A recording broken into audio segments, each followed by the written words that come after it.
welcome as we continue on this exploration of identity crisis. We're nearing the end of Black History Month, and I thought that this video would be fitting. One of the number one things that we need to tackle first is Egypt and all its implications. This video is by no means an attempt to take anything away from anyone. It's simply an opportunity to present an alternative version of history that we've not been privy to. The only way to fight the separation and division that's happening right now is to come together and to discover more about ourselves. Let's have an open discussion. In the modern day, we have this concept of the African American. This concept that blacks were taken from Africa, brought to America, and that they were stripped from their homeland. This is believed by the majority of the modern population. If you were to suggest an alternative history from this, it would be seen as blasphemy. Now we're at the point that if you're an educator and you refuse to do the Wakanda salute, you'll be fired for being a racist. The only way we continue forward is by asking questions. There are many things that do not add up with our history, and we have to start with this concept of out of Africa. First, we must understand that there's only two cosmologies. The materialistic cosmology of nothing, the main cosmology of the modern day education system where they teach evolution and that man came from monkeys. Then there's the cosmology that is of ancient ancestry, the cosmology of something, the cosmology of a hierarchy of spiritual planes. We know these concepts such as the astral, etheric, and mental planes of existence. This idea that we came out of Africa is a concept that is connected to Darwin and evolution. It's a direct child of the cosmology of materialism. This is because they teach that all humans and races came from the missing link or the first human. They're basically teaching that humans evolved from monkeys out of Africa. This idea is a materialistic concept as it does not explain the origins of consciousness or spirit. It creates an identity crisis. The first level is a cosmological propaganda. The next level is racial propaganda. They don't want us to know our true history. If we knew how powerful we were in the past, the more difficult it is for the elite to control a civilization. Now, if you're new to this, you might think that this is complete BS. I'd keep an open mind as there are many clues that hint to a history that has been entirely rewritten. So one of the many things that we can do is to take a look at some older manuscripts. This here is a map from, 1450, and we've used this map on other Tartarian videos and stuff because there's a lot of interesting stuff going on here that doesn't seem to go with the official narrative. We've brought up that there's a lot of big towers and architecture in Asia, in Tartary is on here as well. But what's interesting about this map is, well, first of all, it's upside down. So that's a little confusing, but there seems to be, or the majority of civilization is in the east, opposed to like here in Rome, there really isn't that much going on, or the buildings are much smaller. So what's going on with that? But the big point of this is, let's take a look at Africa. So if we move up to Africa, it's the same deal. We're seeing all these ginormous buildings, and seems like here's Egypt, right?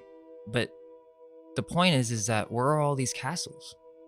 And there are many maps, from 500, 600 years ago that are depicting Africa as being much more populated than we're told. So, yeah, and if you look over here, what are these big towers? Castles.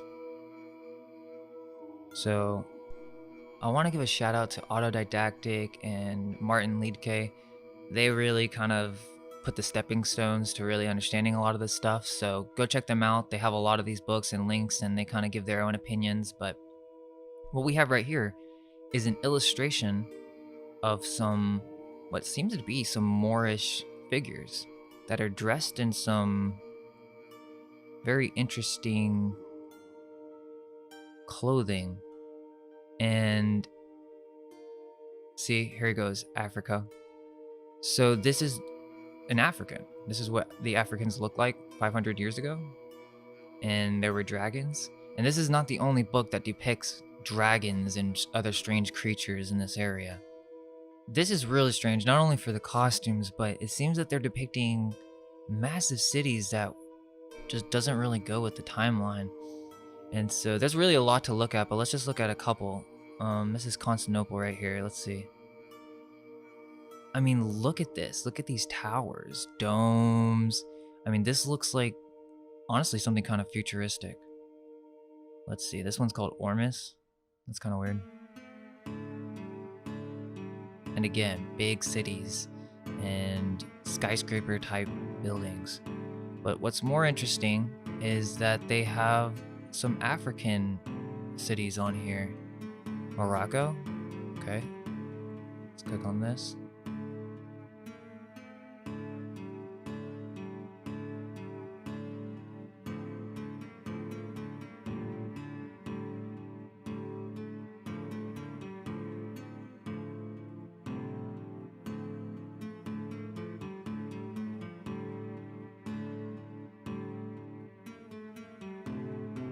And just massive cities in almost every single one of these.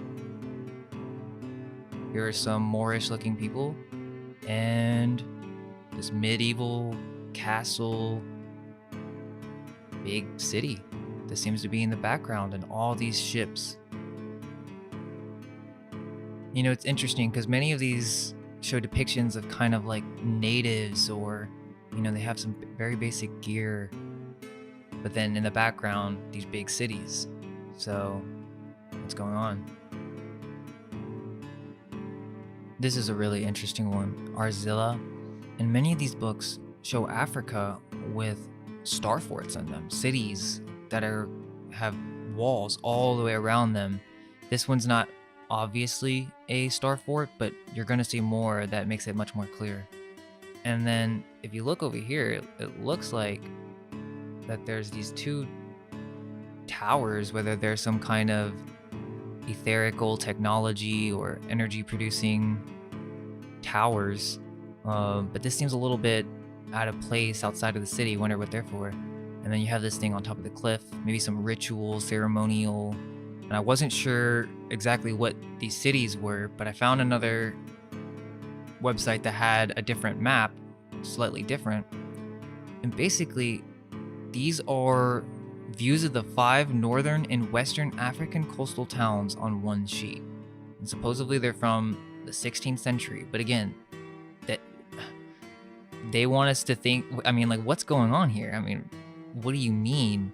And then there's a star fort all around it? That's not right. Something does not line up with that story. And it's multiple cities.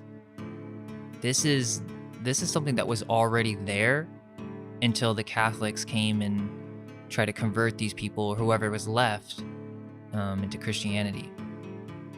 Okay, so let's look at some more African cities from the 1500s. And this is more in the Mediterranean, so these are the islands near Africa. But again, you have star fort cities, entire cities that are barricaded, basically. So yeah, this is on Gallica, and if you try to find another version of this map,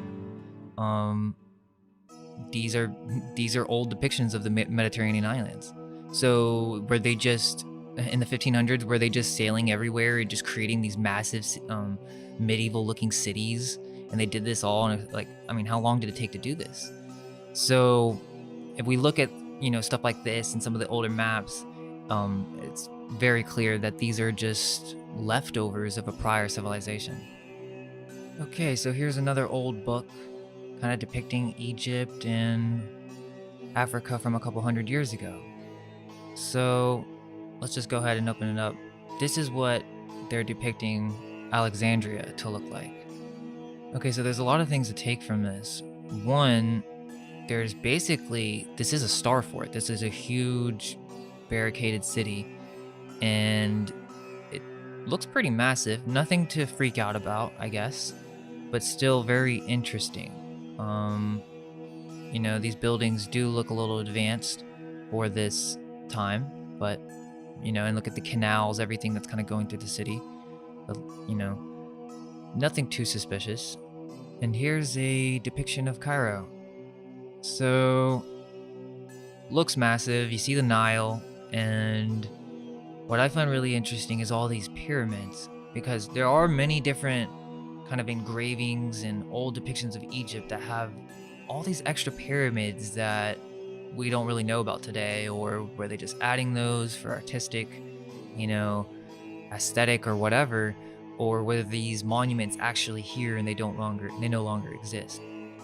It really makes you question, like, why would artists even depict the pyramids this way? Autodidactic was mentioning that a lot of these pyramids kind of have an Ethiopian type. They're more vertical shape. So, you know, what's going on here? Were there more of these types of pyramids in Cairo and they were taken down? They were removed somehow? And what's this head?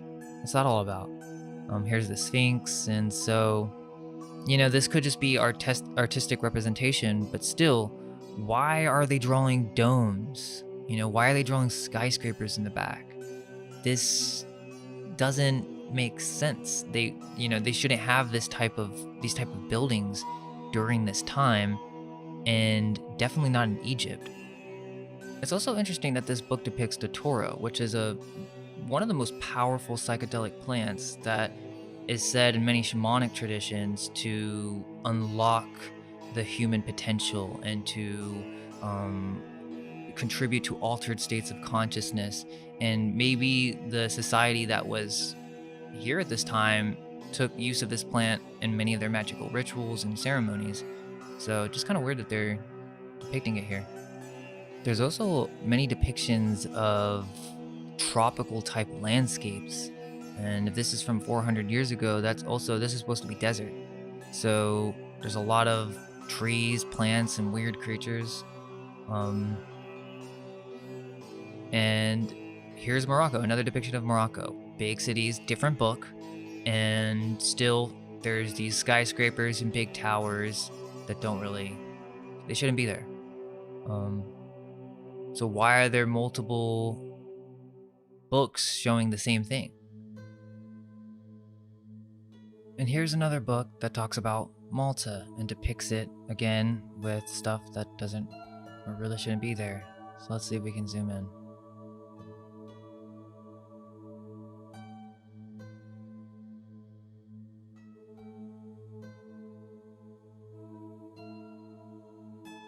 Okay, so if you zoom in, you can see that there's actually these cities that are entire star forts.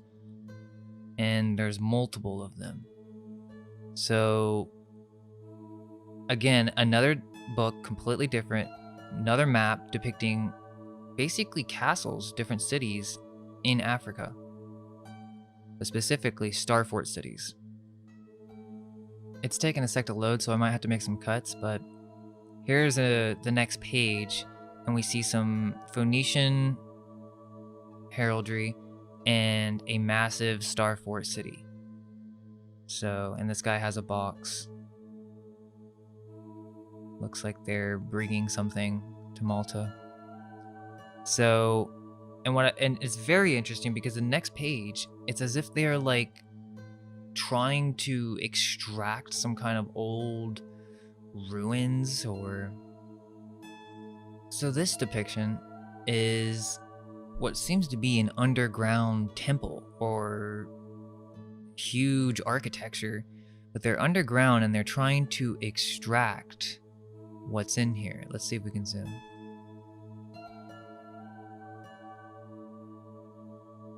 So first of all, I mean, this entire place looks kind of in ruins. I mean, it's been damaged, and you can see there's sun coming through here. So they're trying to either use this, or it's like they're repurposing this area to maybe survive. Looks like there's some fires going on. Maybe they're burning things. They're trying to get rid of stuff. But overall, it does not look like the people who are here, right? These people have come, and maybe these guys are the survivors. It does not look like these people are the ones who built this. So who built it? Well, it's the same thing with all these books. It doesn't seem like the Christians or the Catholics who are coming to convert these people built any of this stuff. It was already there. And that the people who were here, according to these books, were cannibals or, very primitive savages. So, is there something else going on that we're not told about? Maybe they're hiding, Why are there horses down here? And here we have another old book that's about the Portuguese in Africa or exploring the New World. This is supposed to be depicting Portuguese settlements in Africa. But I don't know about that. Again, we have the same common theme here, where there's architectures and buildings that just do not belong to this narrative. Star forts and huge castles on mountains is what it looks like here.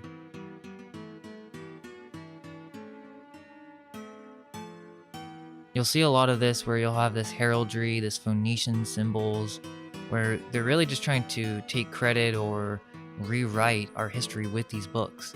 But it's funny, it's as if like when they were making these, they weren't too worried about hiding the fact that all these buildings existed.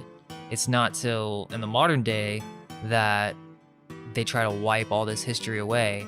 And, you know, we have no idea that just 400 years ago, there was massive cities in Africa that were basically medieval looking.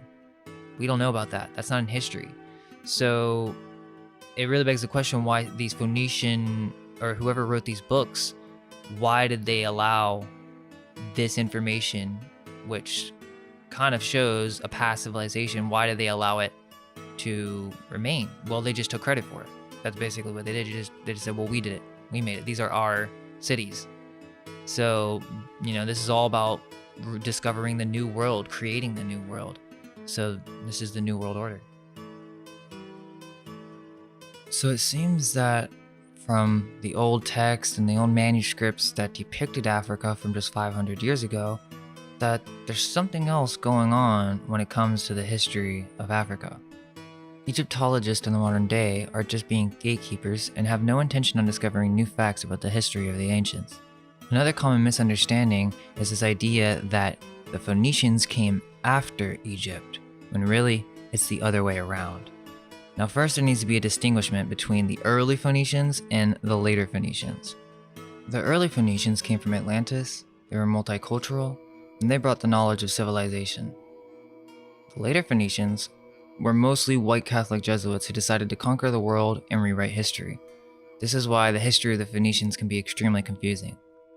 Quote, "It's likely that the city of Avaris was first settled in ancient times by the Phoenicians.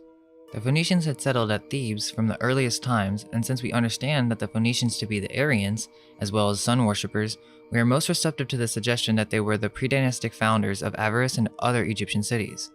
Quote, "The Phoenicians, or more correctly the Kabari, were one of the greatest maritime races in the history of the world. They were the masters of the oceans and the world's most proficient architects, shipwrights, woodworkers, traders, and astronomers. There was not a civilization in ancient Europe and Asia that did not owe their existence to the influence of the Phoenicians. This was especially the case with the Egyptians. The civilizations of pre-dynastic Egypt were founded by these mysterious people of unknown origin. The first dynasty of Egypt was made up of Phoenician kings, and the language of the two countries are strikingly similar. The language of the Phoenicians was not, as most scholars want to believe and advocate, a dialect of Egyptian. On the contrary, the Egyptian language was derived from Phoenician. They want you to believe that it's the other way around, that the Egyptians came first. But this was not their main script. This was but an esoteric society that had developed magical symbols based on an already existing script in order to communicate to the soul through more spiritual symbols. The reason that this video focuses on Egypt is that many blacks in America seem to think that they have some connection with this land. Maybe so, but I think if one was to look into the research, the conclusion is that the majority of blacks are not from this land. This is not the homeland of the Moorish peoples. I covered this in other videos where we talk about Lemuria and the legend of Calafia. On the last Secret Black History video, there were many comments that I would consider black supremacist in nature, and there's this ideology that claims that they're the original humans and that the white man is but a parasite that came into this world through some type of genetic mutation. They go on to think that their ancestry comes from Egypt. The most common evidence that's presented is within the name, they'll say, Kemet, the Black Land. But that doesn't mean the land of black people. It means the land of black magic, but Wiki says it's because of the soil was dark and fertile. I'm not really sure why these black supremacists believe they came from Egypt, as this is contradictory because this history of the out of Africa theory is directly tied to evolution, which was created by the white man. This whole concept of the white man being the bad guy needs to be done with if we ever want to find unity. The true parasites are the Cabal, the new Catholic Church rulers that took over Tartaria in the last reset. These are the individuals keeping our ancient ancestry from all of us. All humans are being suppressed in their ancient ancestry, and we need to work together to be able to discover that knowledge. Quote, "We confine ourselves to a singular point and adamantly proclaim an Aryan to be a member of any race. Honor can be found in men from any race or tribe, and so can spiritual maturity. The Aryan, who is spiritually and technically advanced, automatically benefits and civilizes the world he inhabits. No amount of ordinary men can achieve what he achieves. Furthermore, an Aryan can be a Jew or a Gentile, Saxon or Hindu, Celt or Egyptian, Oriental or Nordic, Maya or Mori. Originally, Aryans were the technically and spiritually endowed seers, sages, and elders of Atlantis, Lemuria, and other lost civilizations that flourished and then fell over tens of thousands of years ago. In this sense, the word Aryan is interchangeable with Druid. The lands of Egypt were multicultural. Let's look at what Plato has to say about Egypt. Okay, so in Plato's Timaeus, Solon goes to a city near Egypt, basically to ask a bunch of people about antiquity, and none of the Hellenes, who are white Greeks, had any knowledge that Solon didn't already know about antiquity. A priest, who in the story appears to be of a darker complexion, overhears Solon and basically tells him that the Hellenes don't have a clue about antiquity. It's very interesting though, if you listen to what he talks about when it comes to the common goddess and a common founder. Quote, "As for those genealogies of yours which you just now recounted to us, Solon, they are no better than tales of children. In the first place, you remember a single deluge only, but there were many previous ones. In the next place, you do not know that there formerly dwelt in your land the fairest and noble race of man which ever lived, and that you and your whole city are descended from a small seed or remnant of them which survived. And this was unknown to you because for many generations, the survivors of that destruction died, leaving no written word." The priest continues, and listen to this part closely. "Solon," said the priest, "both for your own sake and for that of your own city, and above all for the sake of the goddess, who is the common patron and parent and educator of both our cities. She founded your city 1,000 years before ours, receiving from the earth and Hephaestus the seed of your race, and afterwards she founded ours, of which the constitution is recorded in our sacred registers to be 8,000 years old." According to Donnelly, the Egyptians were a colony from Atlantis after the deluge. 1. They claim descent from the 12 great gods, which must have meant the 12 gods of Atlantis, to wit Poseidon and Cleito and their 10 sons. 2. According to the traditions of the Phoenicians, the Egyptians derived their civilization from them, and as the Egyptians far antedated the rise of the Phoenician nations proper, this must have meant that Egypt derived its civilization from the same country to which the Phoenicians owed their own origin. The Phoenician legends show that Misr, from whom the Egyptians were descended, was the child of the Phoenician gods Amnis and Magus. Misr gave birth to Tuat, the god of letters, the inventor of the alphabet, and Tuat became Thoth, the god of history of the Egyptians. St. Choniathan tells us that Kronos, king of Atlantis, visited the south and gave all Egypt to the god Tuat, that it might be his kingdom. Misr is probably the king Mestor, named by Plato. 3. According to the Bible, the Egyptians were descendants of Ham, who was one of the 3 sons of Noah who escaped the deluge, to wit, the destruction of Atlantis. 4. The fact that the Egyptians claimed to be red men. 5. The religion of Egypt was preeminently sun worship, and Ra was the sun god of Egypt, Rama the son of the Hindus, Rana a god of the Toltecs, the great festival of the sun of the Peruvians, and Rayam a god of Yemen. 10. There's no evidence that the civilization of Egypt was developed in Egypt itself. It must have been transported there from some other country, to use the words of a recent writer in Blackwood. Quote, "Till lately, it was believed that the use of papyrus for writing was introduced about the time of Alexander the Great. Then Lepsius found the hieroglyphic sign of the papyrus roll on monuments of the 12th dynasty, afterwards to be found the same sign on monuments of the 4th dynasty, which is getting back pretty close to Menes, the proto-monarch, and indeed, little doubt is entertained that the art of writing on papyrus was understood as early as the days of Menes himself. The fruits of investigation in this, as many other subjects, are truly most marvelous. Instead of exhibiting the rise and progress of any branches of knowledge, they tend to prove that nothing had any rise or progress, but that everything is referable to the very earliest dates. The experience of the Egyptologist must teach him the reversed observation of Topsy and to suspect that nothing growed, but that as soon as men were planted on the banks of the Nile, they were already the cleverest men that ever lived, endowed with more knowledge and more power than their successors for centuries and centuries could attain to. Their system of writing also is to have found to have been complete from the very first day. Donnelly goes on to show that there are headdresses from Native America that are very similar to the Egyptian headdresses that we find. Even the obelisks of Egypt have their counterpart in America. Quoting from Molina, History of Chile, McCullough writes, "Between the hills of Mendoza and La Punta is a pillar of stone 150 feet high and 12 feet in diameter. The columns of Copan stand detached and solitary, so do the obelisks of Egypt, both are square and four-sided and covered with sculpture." In a letter by Jomard, quoted by Delafield, we read, quote, "I have recognized in your memoir on the division of time between the Mexican nations compared with those of Asia, some very striking analogies between the Toltec characters and institutions observed on the banks of the Nile. Among these analogies, there is one which is worthy of attention. It is the use of the vague year of 365 days, composed of equal months and of 5 complementary days, equally employed at Thebes and Mexico, a distance of 3,000 leagues.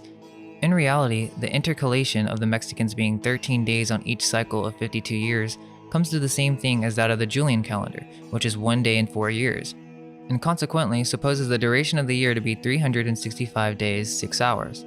Now such was the length of the year among the Egyptians. They intercalated an entire year of 375 days every 1,460 years.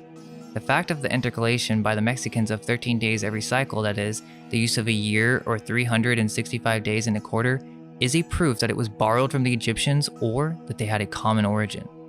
So if the Egyptians were the Toltecs, as many older historians mentioned, then were there Moors, were there whites?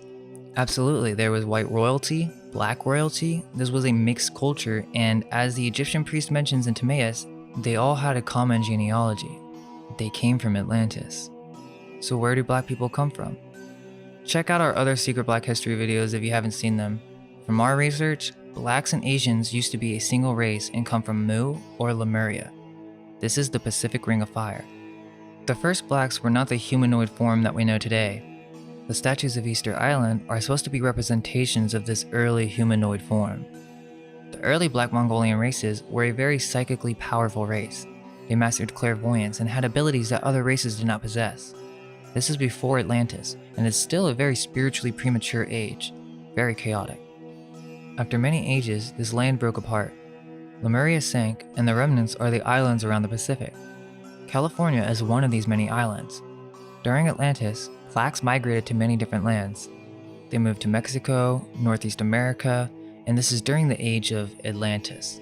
Now, blacks weren't the only ones in Americas at this point. We had the Toltecs, the early Phoenicians, otherwise known as the Celts, the Mongolians, and a couple other races as well. During the age of Atlantis, blacks were the first to start exploring the West and landed in Ireland as pirates. They are said to be one of the first to inhabit Ireland according to Donnelly's Atlantis. Now let me ask you this, how many blacks in America do you think have any idea that their history has something to do with Ireland? They have no clue. The majority of blacks think that their history has to do with Africa.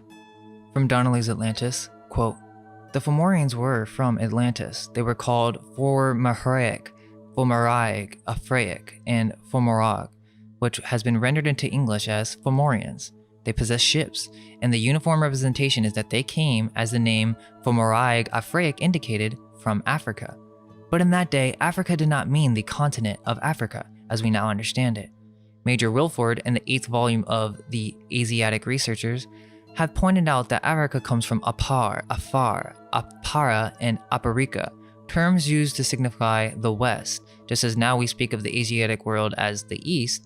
Well, therefore, when the Fomorians claimed to come from Africa, they simply meant that they came from the West, in other words, from Atlantis, for there was no other country except America west of them. They possessed Ireland from so early a period that by some of the historians they are spoken of as the Aborigines of the country. We also have the legends of Calafia, as we presented in other videos. This is known to be the official history on how California got its name, but why does no one question the legends of the Montalvo novels from the 1500s? It's because many of these mainstream historians in the modern day think they know it all, and there's no possible way that these legends could be based on truth. Maybe there's something more to this story that's not being told? From our research, it seems clear that after Atlantis and Tartaria began to rise, the Druids and the Moors were working together. Multiple races were, even the Toltecs and the Mongolians.